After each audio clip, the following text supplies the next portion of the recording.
자, 투자의 성패를 결정짓는 마지막 1점, 김석환의 매치 포인트 저희가 또 다시 돌아왔습니다.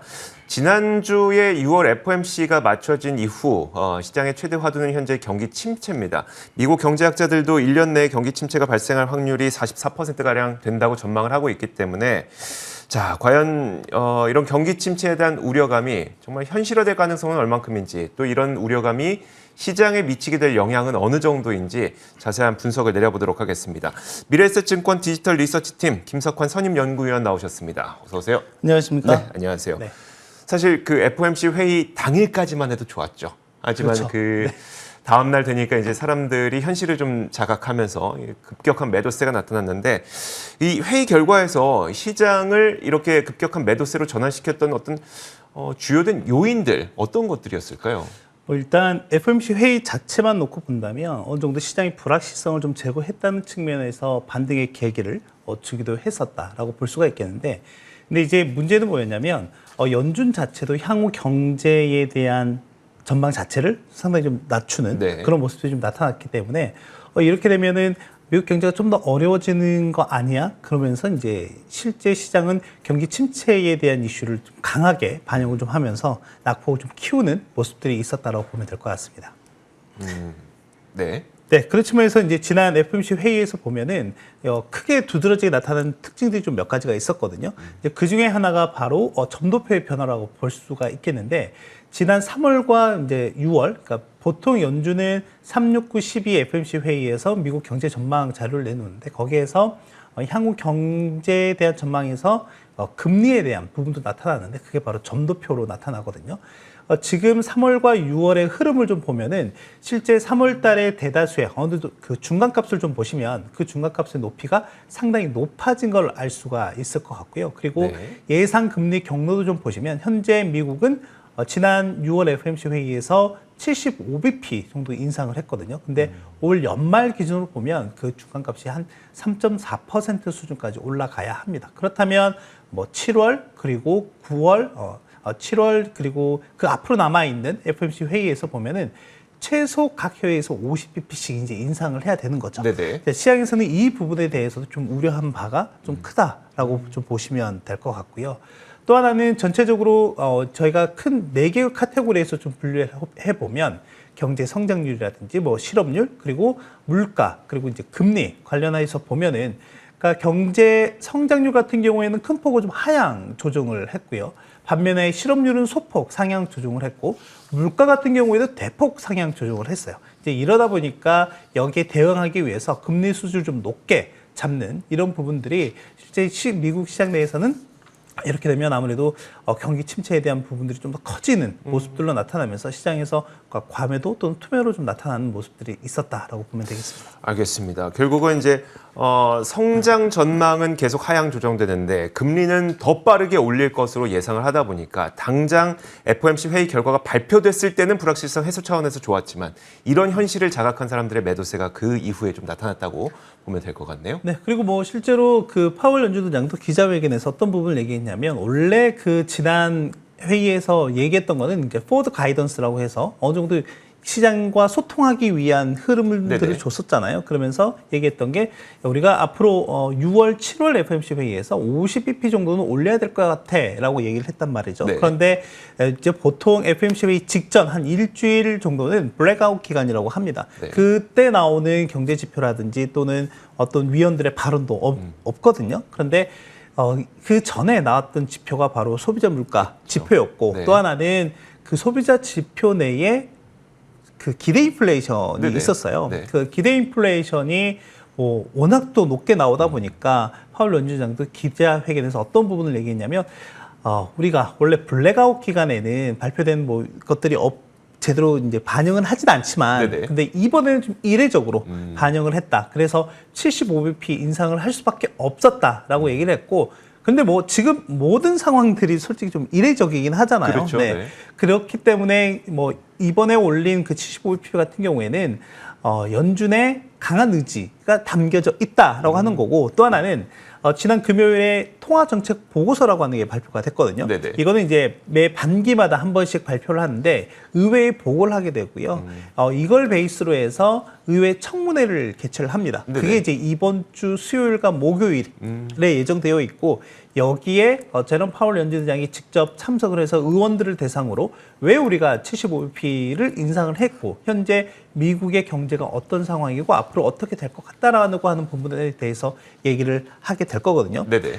근데 이제 이 자리에서 어떤 부분을 얘기냐면 기대 인플레이션이 좀 너무 높다라고 하는 부분. 네, 그렇기 때문에 우리가 그렇게 결정을 내릴 수밖에 없었다라고 또 코멘트를 했기 때문에 그런 부분까지 좀 같이 체크해서 봐야 될 것 같습니다. 알겠습니다. 그러다 보니까 이제 이번 주 수요일과 목요일에 예정되어 있는 파월 의장의 연설도 시장에서는 많은 관심을 좀 갖고 있는 상태니까요. 그 연설도 여러분들께서 꼭 챙겨보시면 좋을 것 같고 저희도 그 내용들 정리해드리도록 하겠습니다.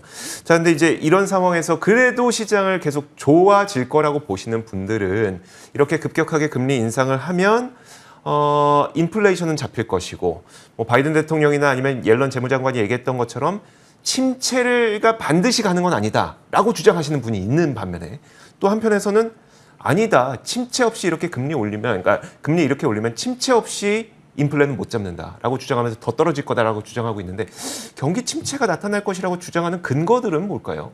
그러니까 시장에서 고민하고 있는 부분은 이건 것 같습니다. 이게 침체는 온다. 네. 네, 베이스는 깔고 있고, 근데 이게 가벼운 경기 침체일 거냐, 아니면은 우리가 1970년대 또는 80년대 경험했었던 스태그플레이션이 있거냐라고 하는 부분이거든요. 네. 그렇다면 스태그플레이션 같은 경우에는 조건이 세 가지 정도가 있습니다. 맞춰지기 위해서는 네네. 일단은 성장률이 둔화가 되어야 하고요. 또는 실업률이 상당히 높아야 되고, 그리고 마지막으로는 높은 물가 상승률이 있어야 되거든요. 네. 그렇다라고 하면 일단 이 중에 높은 물가 하나는 충족이 되고 있는 상황이에요. 네. 그런 측면에서 본다라고 하면 나머지 두 개의 요건을 봐야 되는데, 앞에서 연준이 전망했던 자료를 보시면 일단은 뭐 실업률 같은 경우에는 소폭 지금 뭐 역사적으로 상당히 좀 낮은 수준이기 때문에 네. 그리고 경제 성장률도 대폭 하향 조정하긴 했지만은 여전히 잠재 성장률 수준만큼 성장할 것으로 보고 있는 상황이란 말이죠. 네. 그렇기 때문에 이게 이제 연준의 예상대로 가는지가 상당히 좀 중요할 것 같다라고 좀 생각이 되고요. 다만 시장의 일각에서는 여전히 경기 침체에 대한 가능성을 좀 높게 보고 있는데, 일단은 우리가 방금 말씀드렸던 것처럼 침체를 베이스로 좀 깔고 있는 상황이다라고 말씀드렸잖아요. 네네. 그렇다면 뭐 최근에 나오는 여러 가지 설문이라든지 통계들을 좀 보면 그런 쪽으로 좀 많이 예상을 좀 하고 있는 것 같습니다. 제가 준비한 자료 중에는 이제 파이낸셜 타임즈하고 시카고대 경영대학원에서 같이 공동으로 한 50여 명의 이코노미스트를 대상으로 설문조사한 걸 보면 네. 일단 내년 정도가 경기 침체에 대한 가능성이 좀 높다라고 좀 보고 있는 것 같고요. 특히 하반기보다는 상반기 정도에 그럴 가능성이 있다라고 좀 보고 있는 것 같고, 또 하나는 애틀란타 연은에서 매일 발표되는 이제 실시간으로 발표된 경제 지표들을 베이스로 해서 추정하는 미국의 2분기 경제 성장률 추정치가 있거든요. 우리가 이걸 GDP Now라고 부르죠? 맞습니다. 네네. GDP Now라고 하는데 보시면은 실제 5월 달까지는 분위기가 상당히 좋았어요. 네. 이제 그러다 보니까 5월 달 같은 경우에도 이제 지수가 어느 정도 4월 달까지는 미국 증시가 좀 큰 변동성을 보이다가 5월 같은 경우에는 비교적 상당히 저변동성을 보였단 말이죠. 그런데 보시면은 6월 달 들어서 오히려 더 그 변동성이 확대되는 모습들이 나오게 되는데, 그 이유들이 보시면 그러니까 소비와 관련한 지표들이 다소 좀 부진하게 발표가 될 때 좀 변동성이 확대가 되는 모습들이 보였었다라고 보시면 되겠고, 지금은 2분기 경제 성장률 전망치가 현재 0%대까지 내려와 있는 상황입니다. 제가 불과 얼마 전에 봤을 때가 1.4% 그렇죠. 수준이었었고 네. 한 주 만에 0.9%까지 내려왔었는데 네. 그거 0.9% 봤던 것도 제가 2주가 채 안 되는 것 같거든요. 맞습니다. 지금 0%까지 내려. 왜냐하면 이제 지난주에 소매 판매와 관련한 지표가 네네. 발표가 됐는데, 소매 판매가 다소 좀 부진하게 발표가 됐었고, 또 하나는 이제 차량 판매 대수 이런 네네. 부분들이 좀 부진하게 나오다 보니까 현재 제로까지 좀 내려와 있다라고 보시면 되겠고, 이미 1분기에 역성장을 했잖아요. 네네. 근데 이미 1분기에 역성장을 했었기 때문에 이제 남은 2분기에도 만약에 이런 흐름들이 가속화가 된다라고 하면 아무래도 시장 내에서는 좀 더 우려가 커질 수도 있다라고 하는 거고, 아까 이제 뭐 저희가 지금 연준이 금리를 큰 폭으로 좀 올리다 보니까 시장에서는 자연스럽게 대출 금리가 높아지고 있는 상황들이 보이고 있거든요. 네네. 지난밤에도 이제 주택 관련한 지표가 좀 발표가 됐는데 그러니까 미국 주택의 중간 가격이 40만 달러를 넘어섰다고 해요. 그러니까요. 다만 계속해서 좀 주택 관련한 판매 이런 지표도 좀 부진하게 나오고 있는 상황인데 지난주에 이런 큰 변동성 상황에서 모기지 금리가 1987년 4월 이후에 가장 큰 주간 변동폭을 좀 기록을 했는데 지난주에 무려 30년 만기 국채 금리로 모기지 금리로 따지면은 0.55%포인트나 올랐어요. 네네. 거의 지금 6%에 육박한 수준이라고 보시면 될 것 같고. 그게 어떤 의미일까요? 저도 이제 본 게 일단 그 중간값은 거의 뭐 40만 달러니까 사상 최고치를 네. 넘어선 거예요. 그러니까 네. 집값은 올라가고 있는데 그쵸. 기존 주택 판매는 없었단 말이에요. 줄었단 말이에요. 그러니까 거래는 없는데 가격은 올라가는 현상이 나타나고 있다는 거죠. 향후에 일단 그렇게 되면은 이제 주택 경기에 대한 좀 불안한 심리들이 네네. 좀 더 유입될 가능성이 있다라고 보시면 되겠고, 그리고 최근에 보면은 지금 현재 중간 가격은 이런 상황이긴 하지만은 주택 가격, 그러니까 호가를 내놓는, 저희가 매매를 하기 위해서 호가를 이제 내놓잖아요. 네네. 그랬을 때 호가 가격 자체가 좀 낮아지고 있는 부분들이 좀 나타나고 있는 상황이거든요. 그리고 지금 모기지 금리가 좀 이렇게 급등하고 있는 모습을 보이게 되면 앞서 말씀드렸던 것처럼 주택 경기에 대한 불안한 심리가 좀 커질 수밖에 없는 네네. 상황이라고 보시면 되겠고, 그리고 앞으로도 계속 연준이 기준금리를 올릴 거라고 지금 얘기를 하고 있는 상황이잖아요. 네네. 그런 측면에서 본다면 연말에, 그러니까 지금 연준이 예상하는 연말 기준금리가 대략 한 3.4% 정도 내외라고 하면 지금 모기지 금리 같은 경우에는 최소 7에서 9%대까지도 올라갈 수 있다라고 하는 거죠. 네. 그렇게 되면 미국 소비자들이 매월 부담해야 되는 원리금 상환 규모나 이런 부분들이 작년 연말 기준 대비했을 때 거의 배 이상 올라간다라고 그러니까요. 보면 될 것 같고, 그렇게 되면 자연스럽게 계속 제가 인플레이션이라고 하는 이 가격 상황에서 수요와 공급만 네네. 놓고 본다라고 하면 이 수요 측을 강하게 잡는, 그러니까 결국엔 연준이 원하는 방향은 바로 이 부분이다라고 보시면 될 것 같습니다. 결국은 이제 이런 재반 여건들을 살펴봤을 때 침체를 피하면서 인플레이션을 잡기는 상당히 어려워 보이는 수준까지 지금 지표들이 좀 나오고 있다. 현재 단계에서 보면. 네, 그렇죠. 알겠습니다. 자, 그렇다면 이제 우리가 시장 측면에서 마지막으로 시장 측면에서 봤을 때 어떤 분들께서는 그래 더 빠지면 나는 여기서 살 거야라고 하면서 물론 타이밍은 못 맞추지만 네네.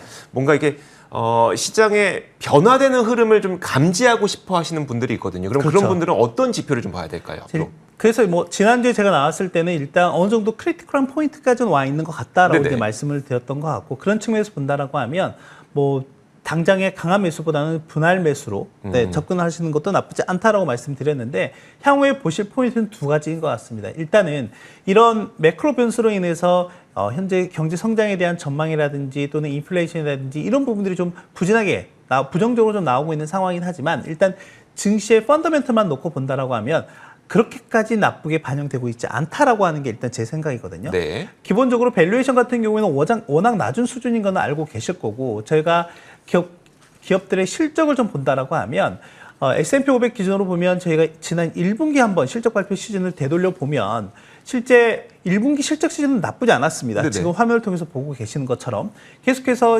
기업들의 이 레벨은 높아지고 있었거든요. 그런데 시장에서 우려했던 바는 앞으로가 어떻게 될 거에 대한 부분이었어요. 보시다시피 2분기, 3, 4분기에 대한 전망치가 쭉쭉 떨어지는 모습들이 나타났었는데, 다행스럽게도 최근에는 이게 우상향하는 모습을 좀 보이고 있다라고 하는 거거든요. 그래서 일단 증시의 펀더멘털은 나쁘지 않은 것 같다라고 하는 거고, 또 하나는 이 부분, 지금 금리가 올라가는 이러한 부분들이 향후에 크레딧 이슈, 그러니까 신용 이슈로 좀 돌아서는지를 좀 봐야 될 것 같아요. 이런 부분들이 만약에 확산되지 않는다라고 하면 그래도 어느 정도 시장의 하방 경직성을 확보할 수 있지 않을까 생각이 되고, 또 하나는 이런 부분에서 좀 선별할 필요가 있다라고 하는 부분이 뭐냐면 지금 금리 차입 비용이 워낙 좀 높아지기 때문에 분명히 한계에 도달하는 기업들이 네네. 하나 둘씩 나오기 시작할 거거든요. 네. 그렇기 때문에 현금 흐름 창출 능력이라든지 또는 재무적인 안정성이 있는 기업들 또는 그런 섹터 위주로 접근을 하시는 게 바람직하다라고 생각합니다. 알겠습니다. 자, 이렇게 저희가 경기 침체에 대해서 과연 이렇게 우리가 우려하고 있는 부분들이 정말 얼마나 현실 가능한 정도인지, 월가에서는 어떻게 바라보고 있는지 이런 것들을 살펴봤습니다. 자, 지금까지 미래에셋증권 디지털 리서치팀 김석환 선임연구위원과 함께 이야기 나눠봤습니다. 고맙습니다. 감사합니다. 자, 저희 굿모닝 글로벌이 준비한 소식도 여기까지입니다. 이어지는 출발 성공 투자 통해서 국내 시장에 대한 대응 전략 잘 세우시길 바라겠고요.